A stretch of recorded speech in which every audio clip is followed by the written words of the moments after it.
Most repeated topic of respiration in plant that is Krebs cycle. याद नहीं रहता तो आज इसको याद करेंगे with the help of some tricks. Quickly इसको रिवाइज करते हैं। रेस्पिरेशन की कहानी शुरू हुई थी ग्लाइकोलाइसिस से, जो कि साइटोप्लाज्म में होता है, जिससे आपके दो मॉलिक्यूल बने थे पायरुविक एसिड के, ग्लूकोज से। अब ये जाएगा माइटोकॉन्ड्रिया में, क्योंकि वहीं पे इसका फर्दर ब्रेकडाउन हो सकता है।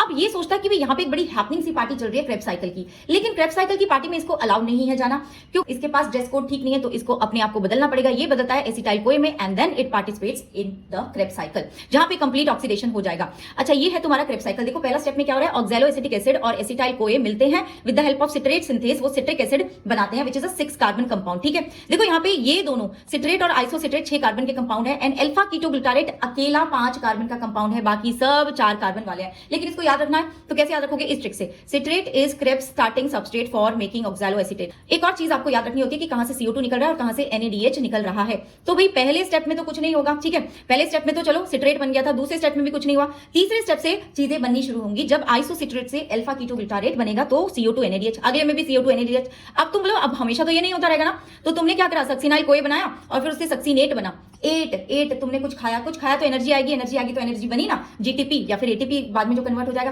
फिर भाई उसके बाद ऐसा नहीं, एनर्जी तो काफी सारी आगे थी, तो FADH2 भी बन जाएगा।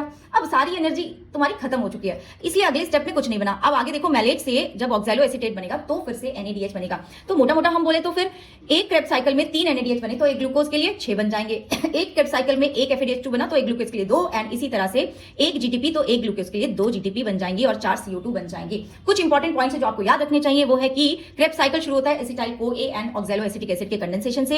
एकमात्र 5 कार्बन कंपाउंड है alpha ketoglutarate. Substrate level phosphorylation होता है जब सक्सिनाइल कोए सक्सिनेट में कन्वर्ट होता है। सक्सिनेट डिहाइड्रोज एकमात्र ऐसा एंजाइम है जो ETS और साइकिल दोनों में पार्टिसिपेट करता है, और ये एंजाइम मैट्रिक्स में नहीं, माइटोकॉन्ड्रिया के इनर मेम्ब्रेन में होता है। ये बताओ कि अगर मेरे पास 3 पायरुविक एसिड हो तो कितने NADH प्रोड्यूस होंगे क्रेब्स साइकिल में?